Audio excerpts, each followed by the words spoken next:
Budget बैठक की है। ये बड़ी खबर सामने आ रही है। नॉर्थ साउथ कश्मीर विधायकों के साथ मीटिंग की है उन्होंने। बजट की तैयारी को लेकर मंथन जारी है। बजट पर सीएम उमर अब्दुल्ला का मंथन जारी है और आज मुख्यमंत्री ने नॉर्थ और साउथ कश्मीर के विधायकों के साथ बातचीत की। आपको बता दें कि बजट सत्र से पहले सीएम लगातार विधायकों के साथ बैठकें कर रहे हैं। ये और बैठकों की तस्वीरें भी आप देख रहे हैं। देखिए, 1 साल का कार्यकाल पूरा हो चुका है। सरकार कई मसलों पर घिरी भी है। हालांकि कुछ ऐसे काम हैं जो सरकार की ओर से किए भी गए हैं।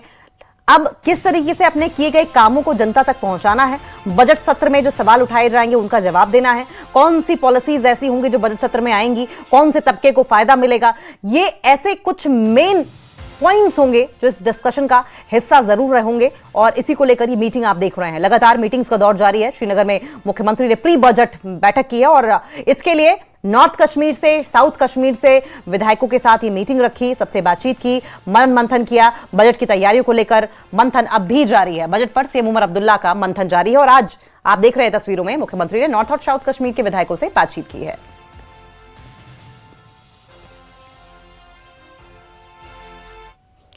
और उधर जम्मू में बीजेपी ने भी तैयारी शुरू कर दी है। जम्मू में बीजेपी विधायकों की वर्कशॉप बजट की तैयारियों पर किया जा रहा है, मंथन किया जा रहा है। उमर सरकार को घेरने की रणनीति बनाई जा रही है। बजट सत्र को लेकर बीजेपी का मंथन भी जारी है और इसे लेकर जम्मू में आज बीजेपी विधायकों के लिए 1 दिवसीय कार्यशाला का आयोजन किया गया है। बीजेपी महासचिव तरुण चुग ने वर्कशॉप का उद्घाटन किया। कार्यशाला में बीजेपी के प्रदेश अध्यक्ष सत शर्मा, नेता प्रतिपक्ष सुनील शर्मा और हिमाचल के पूर्व सीएम भी शामिल हुए और इन नेताओं ने बीजेपी विधायकों को विधानसभा में उमर सरकार को घेरने की रणनीति समझाई। नेता प्रतिपक्ष सुनील शर्मा और सत शर्मा ने कहा कि बीजेपी के सभी विधायक सदन में जनता से जुड़े मुद्दों को जोर शोर से उठाएंगे।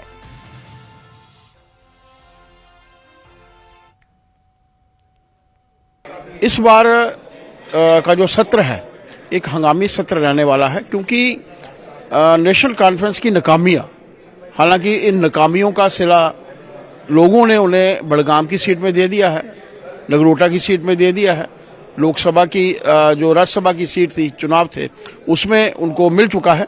लेकिन आम जनता के बीच में उजागर करने की आवश्यकता है कि इस 1.25 साल के अंतराल में नेशनल कॉन्फ्रेंस ने कुछ नहीं किया। जिन मुद्दों को लेकर वो चुनकर आए थे उन मुद्दों के ऊपर कोई कार्य नहीं हुआ और लोगों की उम्मीदों के ऊपर नेशनल कॉन्फ्रेंस खड़ी नहीं हुई। मुद्दे तो आम जनमानस के हैं। जिस प्रकार से गवर्नमेंट फेल हुई है हर जिसे कहेंगे कॉर्नर पे, हर प्लेटफॉर्म पे, आप देख लीजिए आम गरीब को कोई भी day to day routine life में जो उसे इजी जो लाइफ मिलनी चाहिए थी, गवर्नेंस दिखना चाहिए था, वो कहीं नहीं है।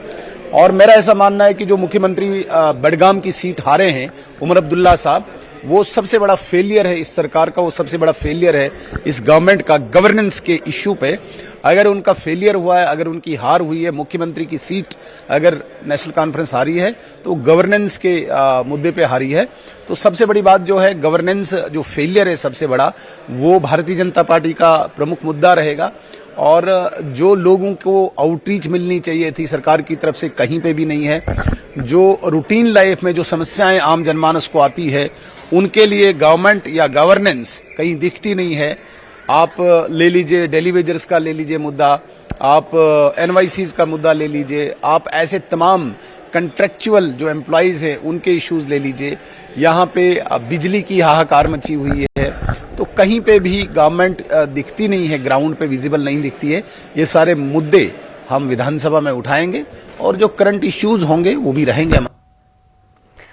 और इसी खबर पर और ज्यादा जानकारी के लिए हम रुक कर लेंगे। हमारे साथ सहयोगी श्रीनगर से सरोज कफील जुड़ गए हैं, जबकि जम्मू से समीर भट्ट जुड़ गए हैं। सबसे पहले श्रीनगर का रुख करेंगे क्योंकि उमर सरकार को 1 साल पूरे हो चुके हैं सरोज। ऐसे में उम्मीदें भी बहुत सारे हैं, आरोप भी बहुत सारे हैं, विफलताओं के आरोप भी है। आपकी बार का बजट सत्र कैसे सक्सेसफुल किया जाए, कैसे जनता की उम्मीदों पर उतरा जाए, उसको लेकर मीटिंग्स का दौर भी जारी है। कौन से मुद्दे रहने वाले हैं, अगर आप हमें समझा पाए कि इस टाइम पे उमर अब्दुल्ला की स्ट्रेटेजी के लिहाज से किस तरीके से वो आगे बढ़ना चाहेंगे बजट सत्र को लेकर।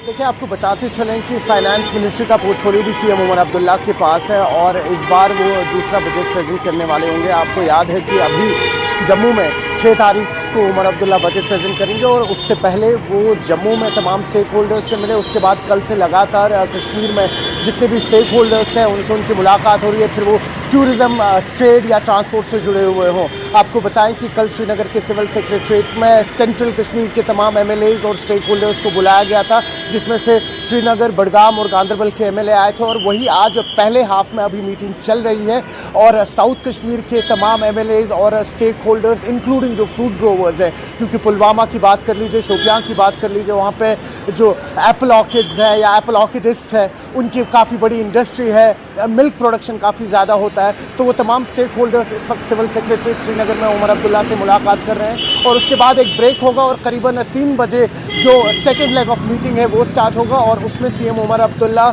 जो नॉर्थ कश्मीर के रिप्रेजेंटेटिव्स हैं, एमएलएज हैं, जिसमें कुपवारा, हंदवारा, बारामुल्ला, बांडीपोरा आता है, उनसे मुलाकात करेंगे। साथ ही साथ वहाँ सोपुर जो फ्रूट इंडस्ट्री है उसके भी कुछ स्टेक होल्डर्स आए हुए हैं। आपको याद दिलाते चलें कि ये साल जो है एक बहुत बड़ा धचका लगा अगर हम इकोनॉमिकली और कमर्शियली बात करें जम्मू कश्मीर के हवाले से। सबसे पहले बाइसरन आतंकी हमले के बाद टूरिज्म जो अभी भी अब जाके कहीं ना कहीं संभल रहा है, लड़खड़ा है वो कम से कम 9-10 महीने, लेकिन अब जाके क्रिसमस के बाद कहीं ना कहीं टूरिस्ट का जो फुटफॉल है वो वापस से कश्मीर आ रहा है, लेकिन जो लॉसेज इनकवर हुए हैं वो काफ़ी ज़्यादा हैं। साथ ही साथ आपको याद होगा जब जम्मू में बाढ़ आई थी उसके बाद करीबन 23 दिन के नए नेशनल हाईवे बंद रहा, जिसके कारण कई सारे फल फ्रूट जो हैं वो ख़राब हो गए। और कहीं ना कहीं जो इस वक्त फ्रूट इंडस्ट्री है, जब वो सीएम उमर अब्दुल्ला से कल मिले, उन्होंने कहा है कि क्रॉप इंश्योरेंस को लेके हमें एक कॉम्प्रिहेंसिव पॉलिसी बनानी है।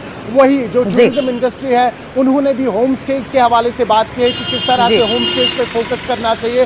तो कुल मिला के आज लास्ट मीटिंग होगी जो अभी करीबन 5 बजे खत्म होगी। उसके बाद क्या कुछ खाका बनेगा इसका और किस तरह से सीएम उमर अब्दुल्ला 6 तारीख को ये बजट प्रेजेंट करेंगे वो देखना होगा। लेकिन साथ ही साथ कई ऐसे इश्यूज हैं जिन पर बात नहीं हुई थी पिछले दोनों बार जब असेंबली हुई थी, जिसमें अभी रैशनलाइजेशन ऑफ रिजर्वेशन है। हालांकि उसके ऐसे कई मुद्दे होंगे सरोज, इन पर भी नजर बनी रही। आपके पास लौटेंगे, लेकिन हम समीर का भी रुक कर लेते हैं। समीर, बीजेपी के अग्रेसिव तेवर तो हमने बाइपोल इलेक्शंस के टाइम पर ही देख लिए थे। अब की बार क्या लग रहा है, क्या किस स्ट्रेटेजी के साथ बीजेपी आगे बढ़ेगी? कौन कौन से ऐसे मुद्दे हैं जिन पर उमर सरकार को घेरने की बजट सत्र में कोशिश की जाएगी? देखिए, अगर हम बजट सेशन की बात करें जो 2 तारीख से शुरू हो रहा है, तो जो तेवर दिख रहे हैं बीजेपी के वो बहुत ही एग्रेसिव तेवर दिख रहे हैं। और बीजेपी के नेता खुद कैमरे के सामने ये कह रहे हैं और एक्सेप्ट कर रहे हैं कि इस बार का जो बजट सेशन है वो बहुत ही हंगामेदार होगा। आपने सत शर्मा की बाइट सुनी, हालांकि वो मेंबर नहीं है पार्टी के, लेकिन वो प्रेसिडेंट है पार्टी के और राज्यसभा मेंबर है। तो उन्होंने साफ कहा है कि लेजिस्लेटर्स भी तैयार बैठे हैं और जो मुद्दे होंगे वो लोगों से जुड़े हुए मुद्दे होंगे। खासकर बेरोजगारी का मुद्दा जो है सबसे बड़ा होगा। डेली वेजर्स को जो प्रॉमिस किया गया था, वादा किया गया था कि उनको रिकॉग्नाइज किया जाएगा, वो मुद्दा रहेगा। इसी के साथ साथ जो बाकी मुद्दे हैं, डेवलपमेंट के मुद्दे हैं, गवर्नेंस के मुद्दे हैं, जिस पर उनका कहना है, जो एलिगेशन लगा रहे हैं कि उमर अब्दुल्ला सरकार फेल हो गई है। जो उन्होंने पोल प्रॉमिसेस किए थे, चाहे बिजली में रियायत देने की बात, बिजली फीस में रियायत देने की बात, गैस सिलेंडर को फ्री गैस सिलेंडर्स देने की बात की थी। इसी के साथ उन्होंने रोजगार और जो इंडस्ट्रियल डेवलपमेंट की बात की थी, टूरिज्म प्रमोशन की बात की थी,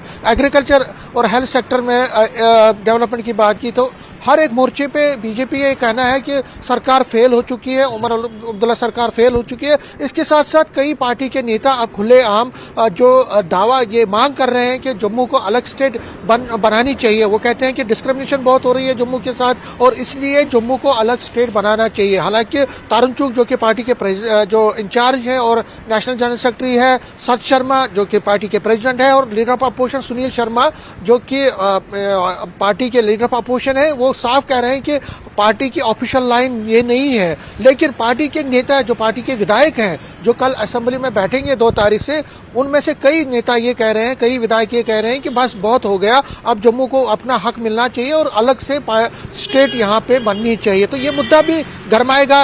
एमबीबीएस का जो मुद्दा है, एमबीबीएस कॉलेज में जिस तरह से जो इशू बना था, वो मुद्दा भी एक तरह से डोमिनेट करेगा। और जम्मू के जो विधायक हैं बीजेपी के, वो लॉ यूनिवर्सिटी जम्मू में भी बनाने की वकालत कर रहे हैं। जो नेशनल लॉ यूनिवर्सिटी है उसको जम्मू में भी बनाने की वकालत कर रहे हैं। ये मुद्दा भी गरमाएगा। लेकिन बीजेपी जो है बहुत ही अग्रेसिव और बहुत ही एक तरह से ऑफेंसिव अप्रोच में आगे बढ़ना चाह रही है। और जो मंथन आज हुआ है, जो वर्कशॉप हुआ, जो ट्रेनिंग हुई है, वो उसी संदर्भ में और उम्मीद ये कर रहे हैं हम समीर कि ये अग्रेसिव जो अप्रोच है वो जनता के हित में निकल कर सामने आए। कहीं ऐसा ना हो कि इस अग्रेसिव अप्रोच से जनता का समय, जनता का पैसा और ये बजट सत्र जो है वो जाया हो जाए। बहुत बहुत शुक्रिया सरोज और समीर आपका इस तमाम बातचीत के लिए, जानकारी के लिए। आप नजर बनाए रखें, आगे भी आपसे अपडेट लेते रहेंगे। फिलहाल के लिए एक छोटे से ब्रेक के लिए रुकेंगे।